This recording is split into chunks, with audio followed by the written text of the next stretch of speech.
Welcome. Welcome. In case you don't know where you are at the monthly meeting of the CNY Solidarity Coalition and Indivisible Onondaga County. My name is Judy Jerome, and I'm a committee member. The pronouns I use are she and her.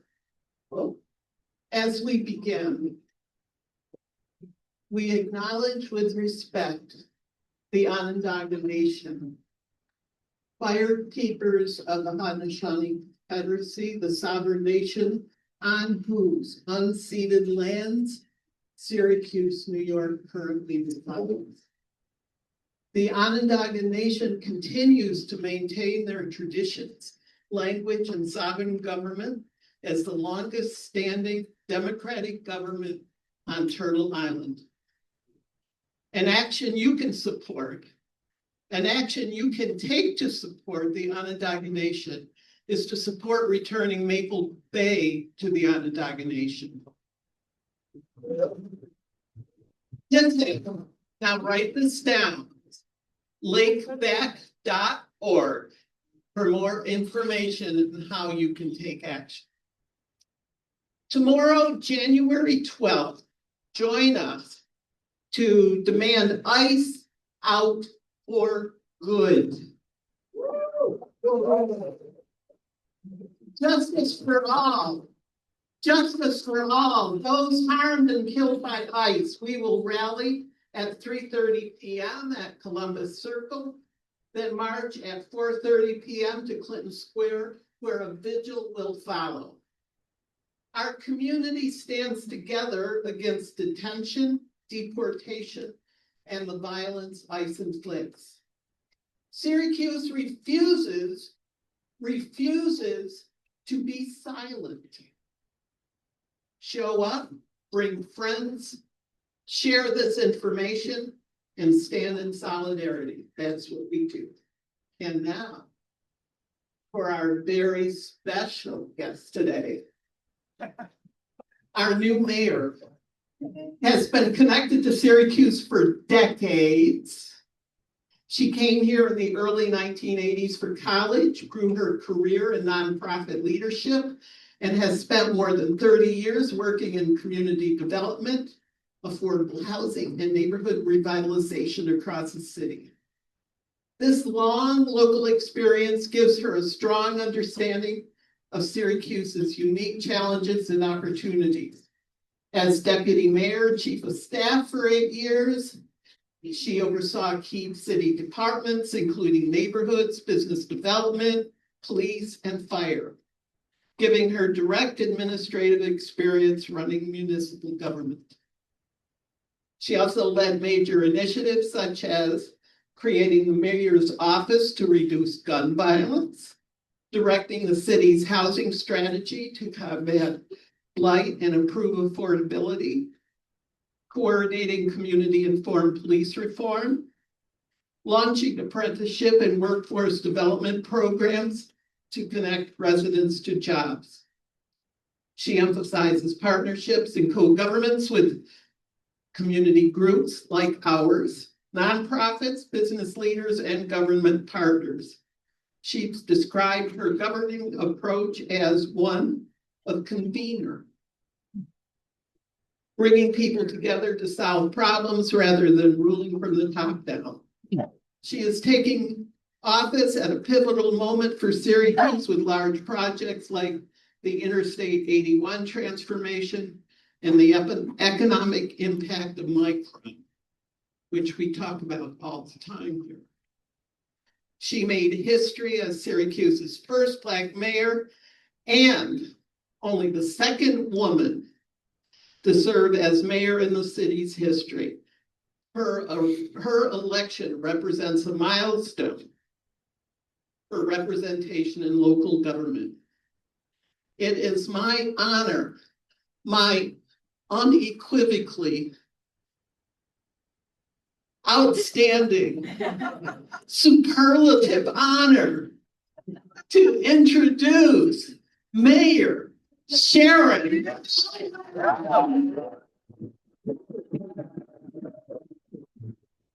Oh my goodness. I'm just hope 4 years from now you still have that enthusiasm for me. We're going to work hard to keep the trust and keep our city moving forward. Thank you all. Woo, this is a packed house. This is amazing, amazing, amazing. I was told that I have 30 minutes to talk about some of my priorities and then go on to Q&A. I don't want to talk at you for 30 minutes. I want to maybe talk about 15 minutes and then let's open the floor for some questions. My State of the City is on January 29th. I'll be talking at you for 30 minutes then, right? It's going to be at Nottingham High School here on the east side of town.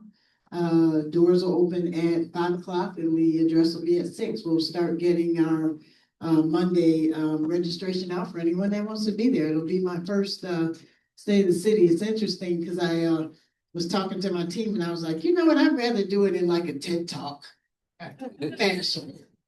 But they said, it's your first. Let's keep it let's keep it safe.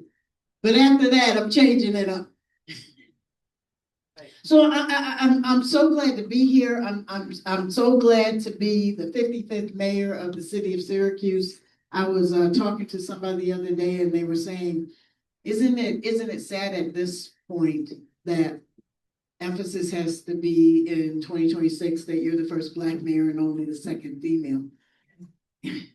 And I said, well, you know, the way I feel about it is that 72% of the voters of Syracuse thought I was the best person for the job. And being Black and a woman is icing on the cake. But that 74% of you that voted for me doesn't at all for me make me feel like I can coast. I've never stopped working. From the time we were elected, I still was fulfilling the role I had with Ben Walsh in the as deputy mayor, and I am stepping into this role, feeling confident only because I know where the light switches are already. So it gives me a little heads up. I'm really, really excited about my team I put together. Corey Driscoll as my deputy mayor and chief of staff. Just an amazing public servant. Stephanie Pasquale, when we were in New York, we were looking to get some federal philanthropy looking at Syracuse, because my statement to them has been, if you're looking to pilot, I love pilots. If you're looking to pilot, we're not too small, we're not too big. Look at Syracuse. And so we're talking to Kretzky and some other places, and Stephanie was in New York with us, and Allen Foundation is going through some transition, and I asked her, you know, I just said, what the heck, ask her, do you plan on staying? And she said, no. I said, would you come back? And she said, absolutely. So I'm just thrilled. Any of you who know Stephanie is that, you know, we talk about housing minds. I got my commissioner, Mike Collins, over there. Joe's so grateful for his work.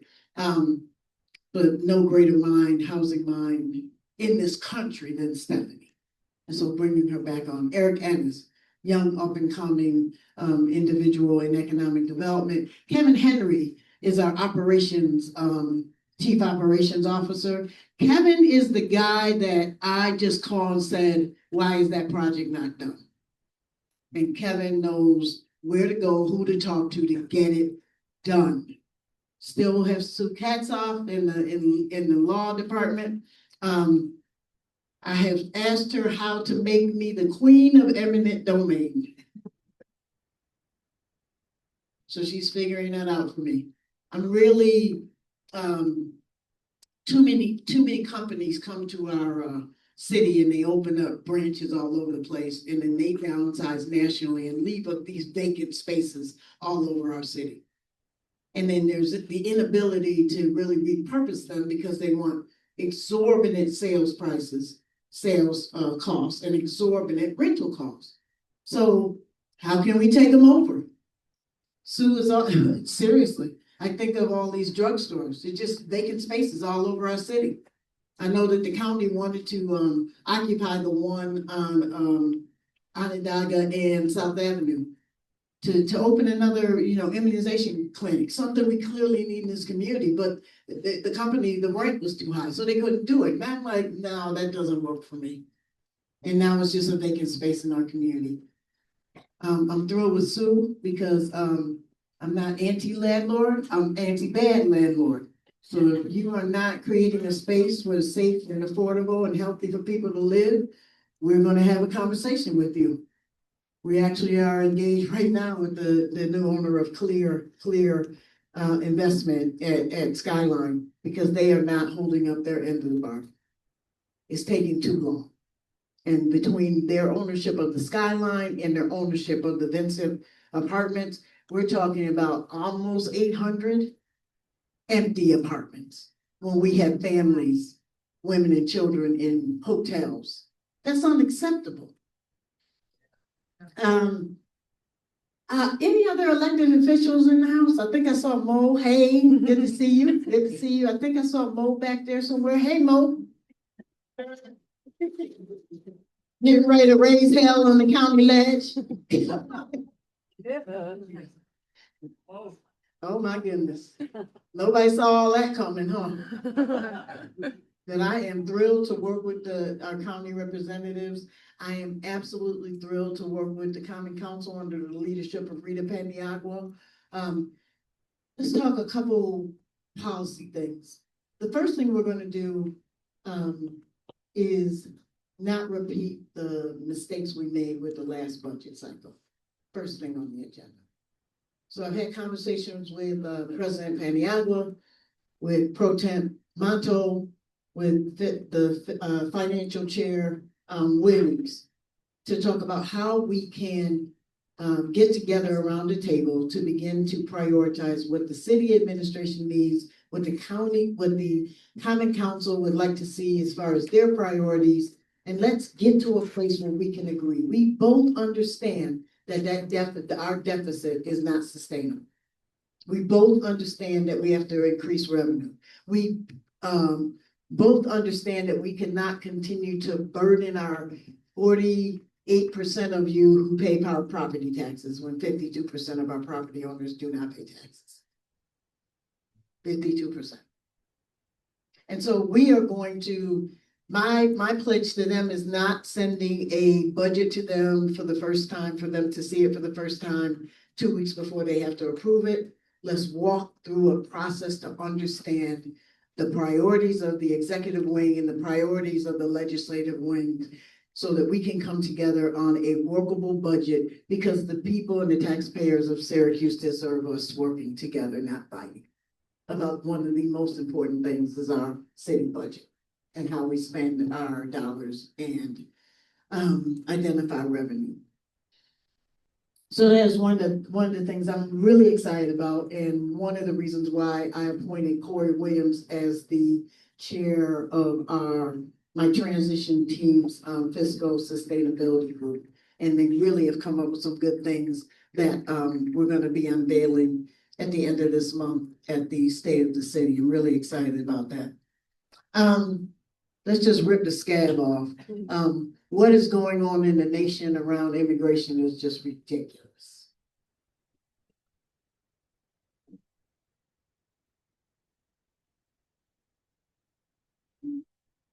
We have a president, not a king, dictator, whatever he seems to. And the trend that I'm seeing that disturbs me more is that it's one thing, it's bad enough that you're really cutting social safety net programs. It is one thing when you're really unjustly and illegally firing federal workers. But when you start deploying armed National Guard and armed military into the streets of our nation, now, if you were not paying attention, you need to pay attention. Amen. To what's going on and what's happening. And so I had the pleasure, I am part of the Bloomberg city leadership cohort, and so I had the opportunity to meet with mayors from all over, new mayors from all over the country, and the mayor of St. Paul was in that cohort, so I had a chance. But also we get to meet with alumni. I had the great pleasure to be on Zoom with Pete Buttigieg this past week, and that was amazing. And so we talked about, told me about pitfalls. He says, everybody's going to want to meet with you. Not locally, you guys can meet with me, but everyone nationally. Got a lot of national notoriety in what you all did by electing me. And I want to actually take as full advantage of that as I can. Yeah. I really do. I really do. And so he said to me, keep the main thing, and that is local government. And so I asked him, I said, as a governor who was very successful and the secretary, what advice would you give me around what's going on with ICE? And he said to me, the national conversation is one that is important, but ensure the people of Syracuse that you care about how that affects them. So when we see, so I said to him, I said, maybe we're small enough that we don't see what's going on in Chicago and what's going on in Minneapolis. So we're small enough that we're on the radar, but there are ICE sightings all over.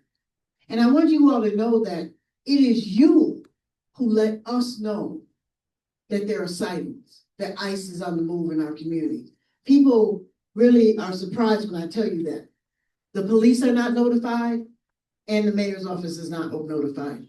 We see a Facebook post, we get a call in the office, and that's how we know.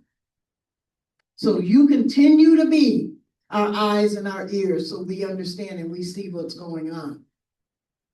But what I said to him and what I said to, we had an opportunity to meet with the Border Patrol gentleman whose job is changing to something useless, is that you're not going to get a complaint from anyone about individuals who are undocumented, because human beings are not illegal aliens.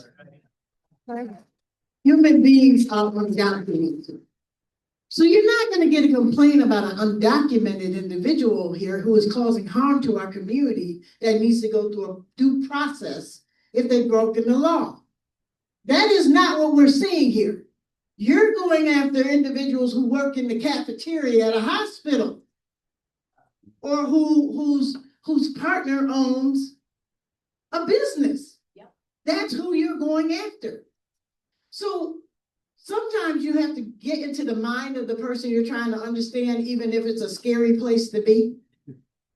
And so I said to him, I need you to help me understand, because what you're saying you're doing is not what we witness here in Syracuse. And so he said to me, and this is what he said, you have authority over the police department. I said, I do. Well, I will. I was mayor-elect. I will. And he says, and your speed limit is 30 miles an hour. And I said, it is, with some exceptions. Please don't get caught in the school zone. I had to catch myself one day and I was like, I know I'm gonna get a notice. And I didn't. But I just was not paying attention. But please don't get caught in the school zones. But for the most part, our speed limit is 30 miles an hour. So he says you have the discretion for your police officers to say 31, 32, 33, 34 miles an hour. Don't ticket, depending on the circumstance, right? He explained to me that the perspective of the folks running this nonsense is at 31 miles an hour, you have broken the law. Broken the law. So the couple that worked for the hospital was 31 miles an hour. So I said to him, you're telling me that you treat the person who is driving 31 miles an hour in a 30 mile an hour zone the same as you do for someone driving 65 miles an hour in a 31-mile-an-hour zone. And he said they both broken the law. And that is how inflexible, and of course, the blame is the Biden and the Obama administration. These rules were on the books and they never pursued them and they never followed them. And I just said to him, I said, you know, I have to, and it's hard for me to use this word, respectfully disagree with you that the person driving 31 miles an hour is not harming anyone. The person driving 65 miles an hour in a 30-mile-an-hour zone is doing exactly that. But they have no distinction between the two. So when you think about it, it opened my eyes to just the thought process going on right now. 31 miles an hour, you're going to be treated the same way as the person who is speeding 65 miles an hour in the same speed zone. And so it is my job to continue to reassure the people of Syracuse that the policy of the Syracuse Police Department, those of you in our community that care about the city, but most importantly, those of you who pay taxes in the city, the job of the police department is not to act as ICE agents in the city of Syracuse. They have enough to do.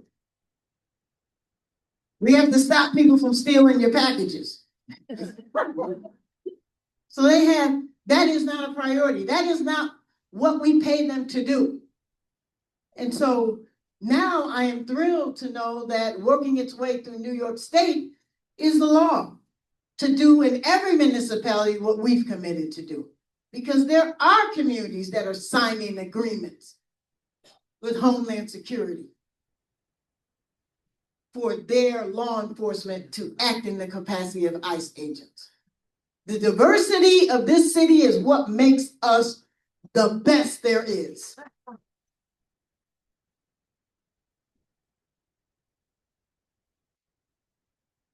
So I'm really going to check my calendar to see if I can just flow through on Monday, on tomorrow, to get down there to say, hell no, we won't go, and then I'll go back to City Hall.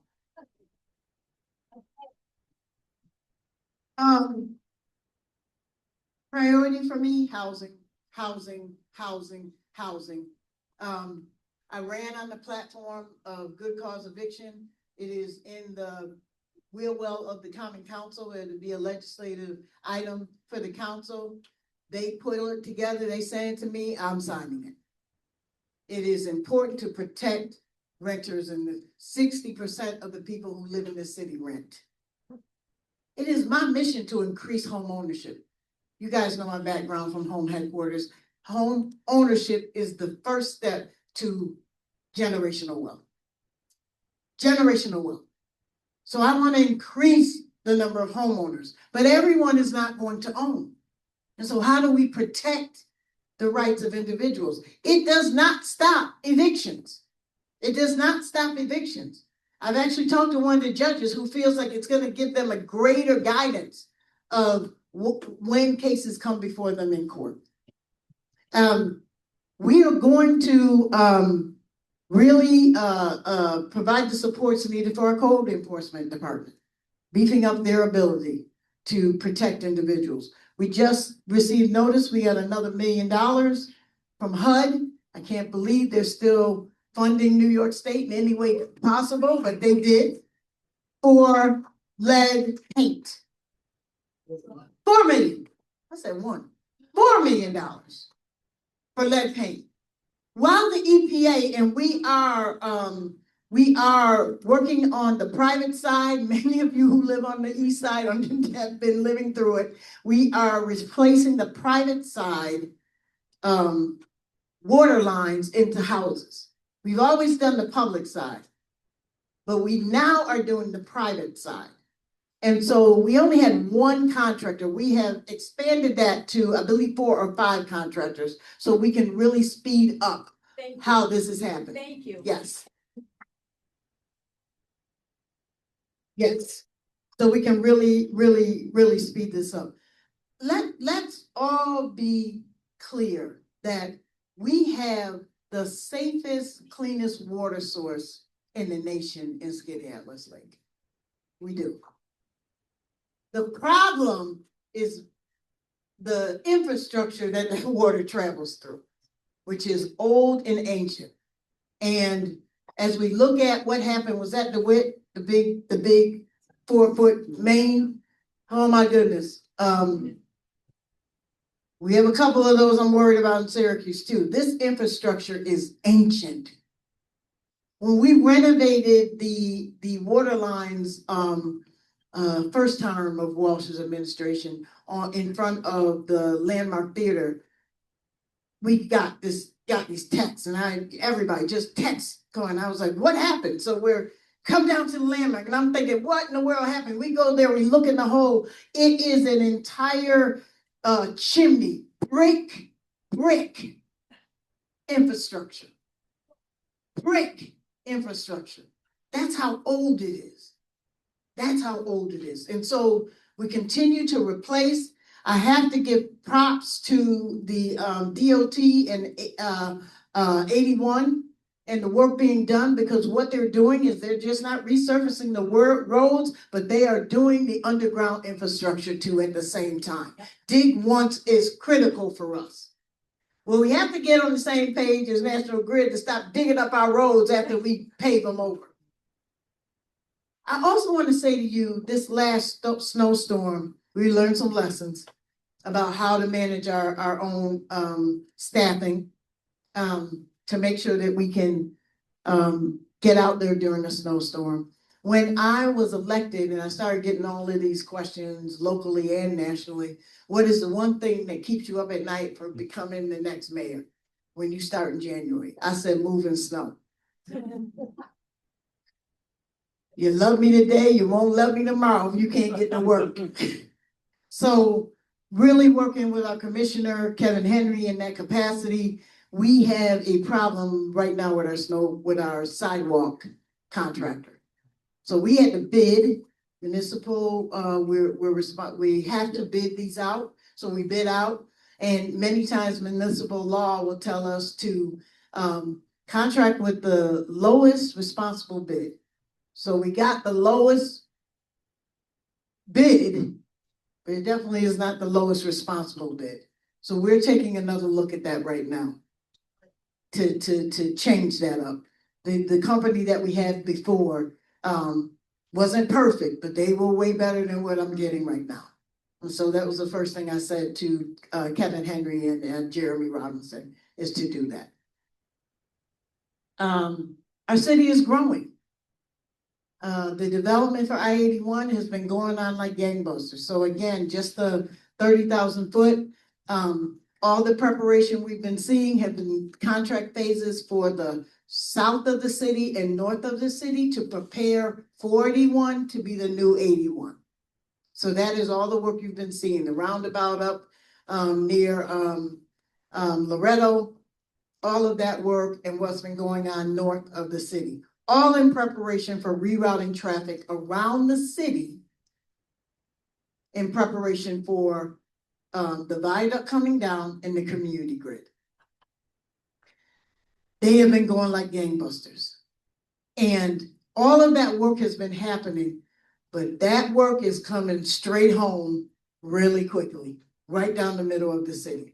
So next in line, you've been seeing, I went through PTSD trying to get on 690 from downtown, went to the wrong ramp, found the new ramp. It just felt like I was on the wrong side of the street. It just felt weird. But we have the new ramps in and out to go past the Biotech Center to head up to the university. Those are in now. Now we'll be working on the West Street area, the Clinton area, and Almond Street itself in 2026, this year. That prep work is going to begin. Now, the relationship we've had with I-81, 5 minutes, I-81 has been really good. Now we're going to start putting the foot on the pedal and turn the fire up a little bit for 3 reasons. One is their designs for Adams Street and Harrison Street. We have to slow that traffic down. we've had multiple fatal accidents on Adams Street, particularly at Adams and Almond Street. So what we're saying to the DOT is that now the traffic patterns are much different on Adams. We have the bus hub, the STEAM school, which is going to bring on another new class of kids. We have ITC. We have at Rosler Park is going to be a new football stadium for the kids in those two schools.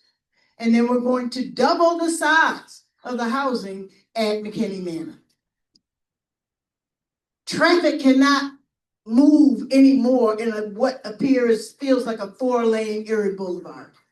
And so we're asking them to really infuse road diets along that road. They're saying, our traffic patterns and our data is telling us, and I was like, I don't care about the data. All I know is that when you drive, there are more people going to be on Adams. Harrison is going to become two-way. It used to be, okay, from Almond through Onondaga. So if you're coming from Onondaga and now you have to turn and go to Adams, you're going to be able to keep straight through.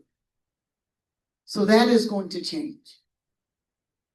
The preparation for taking the viaduct down, which is closer to 2028, will start with reconfiguring Almond Street itself. So everything that we've been waiting for around how the impact of the real, other than those of us that ride up and down Erie Boulevard, and we've seen that construction, but now the north-south construction is going to begin this year. And so, as a good pastor friend of mine said, when you're in your car waiting, just remember we're paused in progress. And I do remember that when I'm paused. There are 2 times in my car I'm waiting for, particularly Erie Boulevard, just for the traffic to go through. And then I'm behind somebody wondering why they're driving so slow. And then I'm reminded I'm in a school zone. And then I thank them profusely for keeping me from getting a ticket. Okay. 5 minutes? Let's get some questions. Yes, ma'am. I can cover. We have here. Can you shout loud? Yeah. Okay. Can you hear me? Yeah. Okay. Can you hear me? Yeah, I can. Yeah. So it's my understanding, jumping back to the ICE conversation. Yes. We can't outright ban them from the city, but we don't actually have a sanctuary city status here, is what I learned yesterday. Is that something that can change?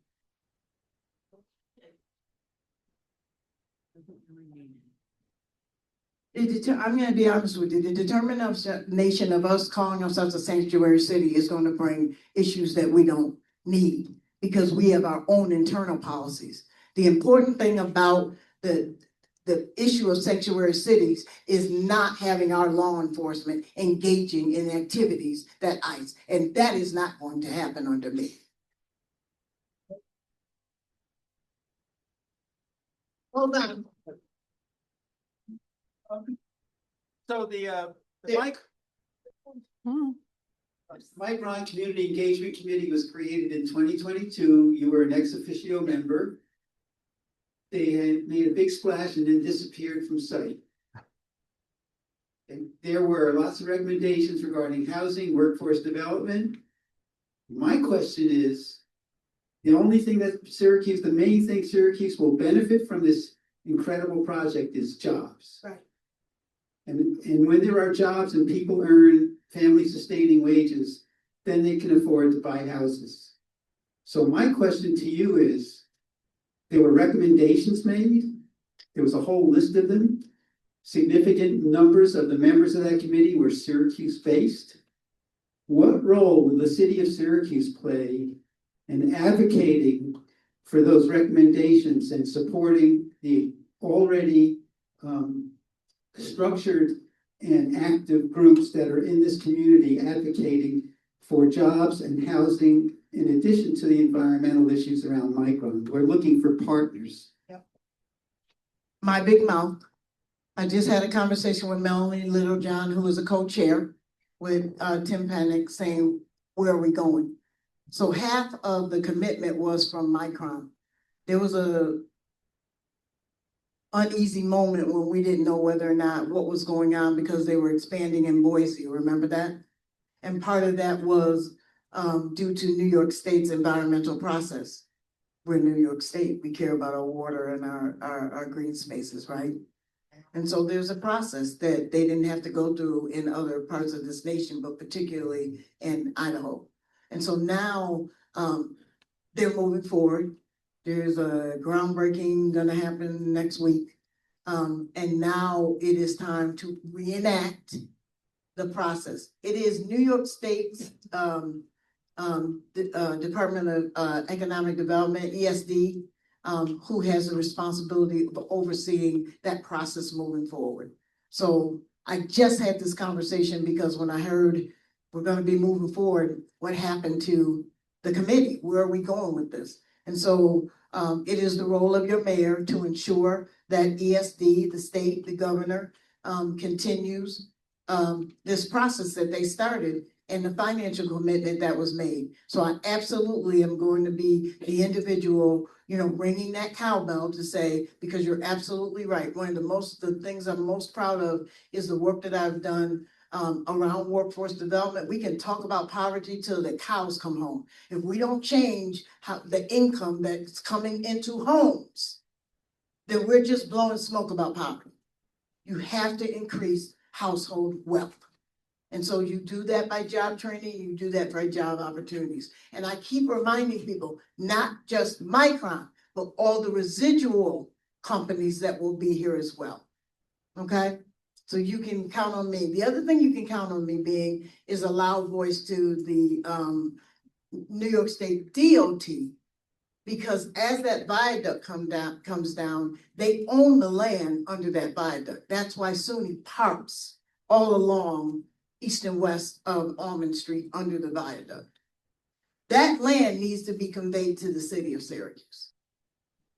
Thank you. We have time for 2 more questions. One here. Where are you? Where are I you? would like to know, this talks directly to that community development that you would have to have when the viaduct goes down. President Trump got rid of the $30 million that we were gonna use for that, and how are we gonna make up that deficit?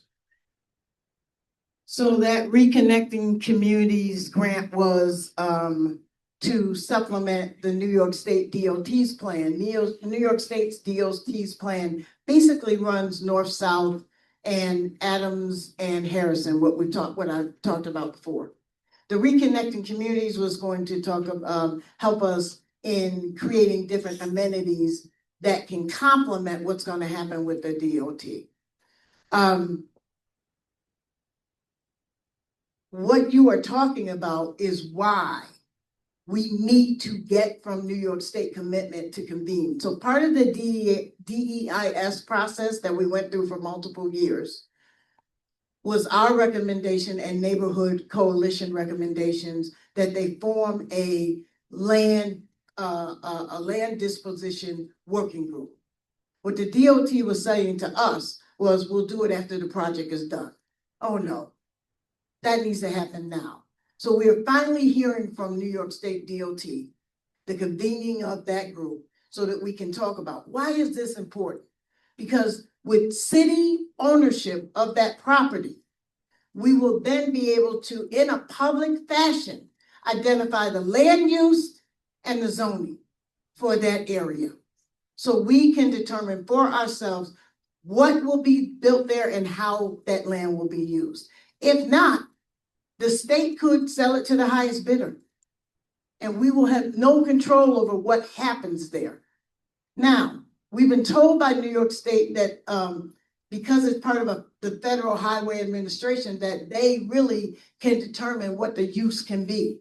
And they may come back and say, it can only be used for green space. Okay, I'm willing to work on a Central Park in Syracuse, right? Green space, that's not a bad use. I'd rather that use than commercial use that is not conducive to the people who live around that neighborhood. So if we talk about, voices for issues, definitely for ICE actions, but we need, just as we did to get the community grid as a choice for that project, we need that land conveyed to the city of Syracuse. Okay, thank you. Final question here.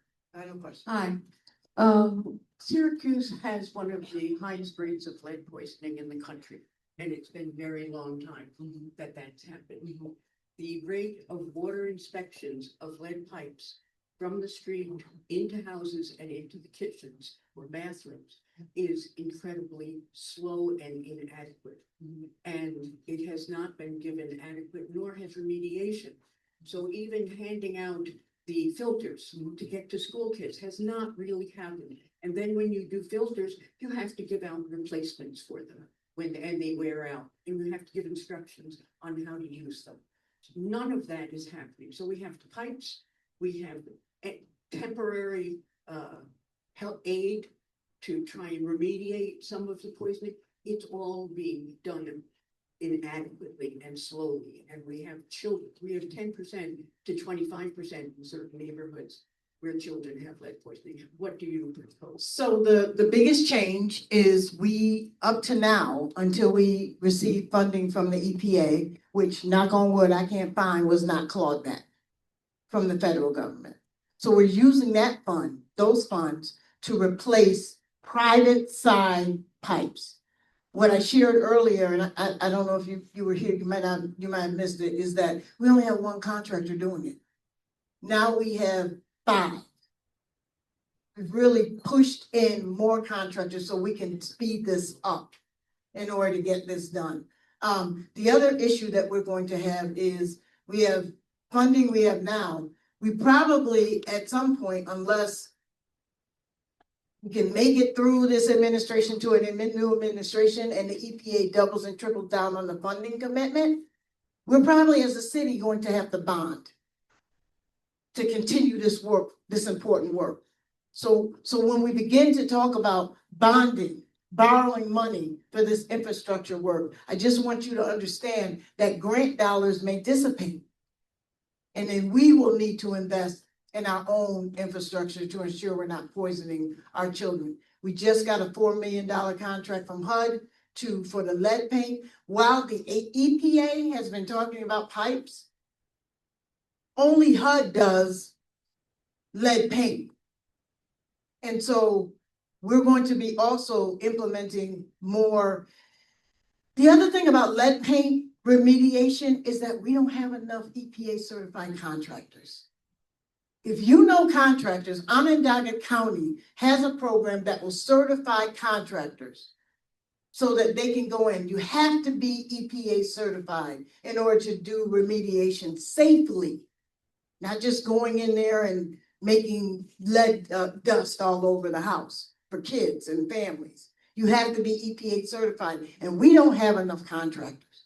So if you know someone, or you know someone who even is I fix my house on the weekends, get lead certified so that we can get more troops on the ground. Wait, I should not use that term. We can get more workers in this effort to address lead. I know I gotta go, but she seemed eager. Yes. It's to piggyback on that a little bit, just want to know, do you have a process of focusing on priority areas where areas in the south side, for example, to focus on those areas? Because I know that you are working on placing water pipelines on the public side, but it's in less affected areas. So we're doing it. So we always have been doing it on the public side, and priorities have been the bigger mains, because as we saw in DeWitt, those are the most that they affect the most people and they cost the most. So when we can get in there and replace those as did for projects, we do that. That was what was done on Midland a couple of years ago. Now, we replaced all of that infrastructure, which is why you could not drive through there for about a year. But prioritization is to do it equitably across. The reason you've seen it on the east side more is that while we were updating the pump systems on this side of town because of the hills, we said, get in there and change the pipes while we're doing that.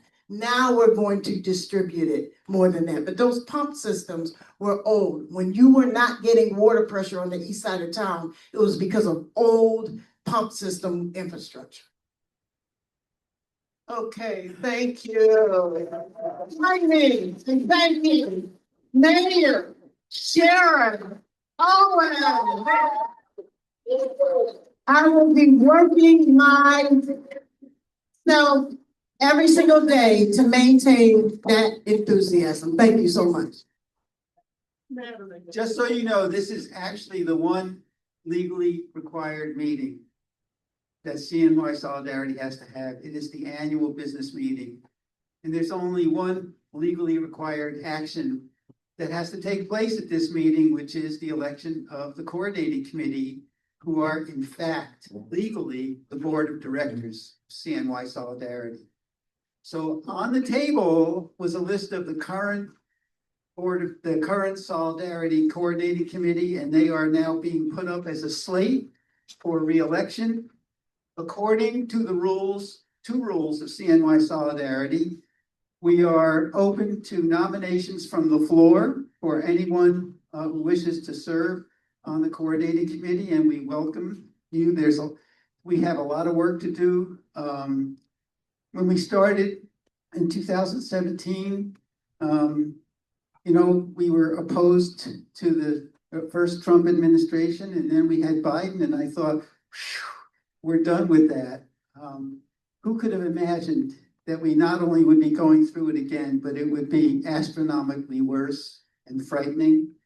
So we have a lot of work to do, and we welcome anyone who would like to serve on the coordinating committee in addition to the group that's already there now. I'll read the names. Brent Blyer, if you would stand up and show your face. Brent. Back of the room, Elaine Denton, our new county legislator. Judy Jerome, myself, Peter McCarthy. Back of the room, Mark Rupert and Craig Russell. So we are open to nominations from the floor. You can nominate yourself if you are really excited about serving on the coordinating committee and managing the operations of CNY Solidarity. So if you would like to be nominated, raise your hand. If you'd like to nominate someone else, raise your hand. Is there a limit to the number? I think it's like 10 or 12 or something. Like 13. 13 right now. Okay, yes, back there. I can't hear you. Interested in learning more. About, okay, so my suggestion is if you want to learn more about the coordinating committee, make sure we have your name and contact information, and you can attend our meetings because we can actually appoint additional members.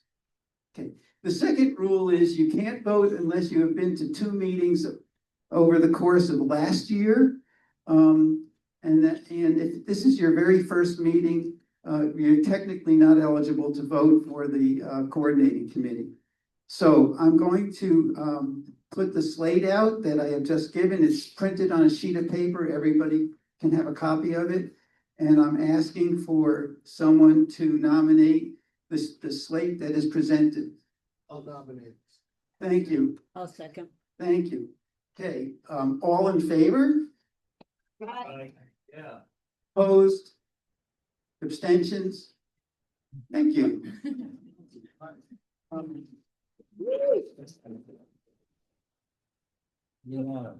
Unanimous, and we are honored to serve you as the coordinating committee.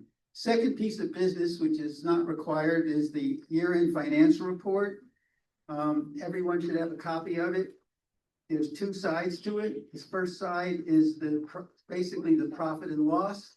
And on the back is the list of organizations that we have donated to. I want to point out a typo on the front side at the bottom. If you have a copy of it where it says Solidarity Donations Other, the 4905 snuck in there, that can be crossed off. The actual number is 55, 54, 56. Basically, I'll do this very quickly. We had two kinds of donations that were given to us. There were general donations to be used for running the organization. And then there were committed donations that were actually given for specific purposes and could not be used for other purposes. So under general donations, we received $16,665. We also had two strike campaigns, one for a state fair billboard, which generated $5,395. And the other was the food bank, and we're currently at $15,648.49. Nice. We've already sent the 15,000 of it to the food bank, and we'll be sending. There's still continuous activity in that strike at campaigns, so we're still receiving donations, and we'll be sending out the balance soon. So the total donations for the year were $37,710. We have never had anything like that happen in the history of this organization. We have entered a new world of financial growth. So the expenses were basically the operating expenses of the organization, including the billboard campaign and other costs. You can just read them at your leisure. There's copies of this sheet on the front and back table.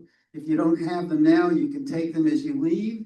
On the back side are the list of where we sent donations over the course of the year, the organizations we sent the money to, and the amounts. That's on the back side of this sheet. There's no action required. You don't have to accept the report. It's just information. So help yourself to the sheet, and the only request I make is that $4,905 should be just crossed out. That accidentally snuck into the report. Yes. This be found on the web? It will be on there. It's not on there now. We'll put it on there. Yeah, I have to clean up just the spreadsheet, and then we'll put it in the website. I'm behind on it. Any other questions? I just want to thank you. For years and years and years, we were lucky if we got $2,000 or $3,000 donated over the course of a year. It's like the dam broke, and I understand it because we're in a frightening age, perilous times, and every penny that we get is either spent to cover our expenses or to move the progressive agenda in Central New York. And you really have made a huge difference this year in what we can do and what we've done. So thank you.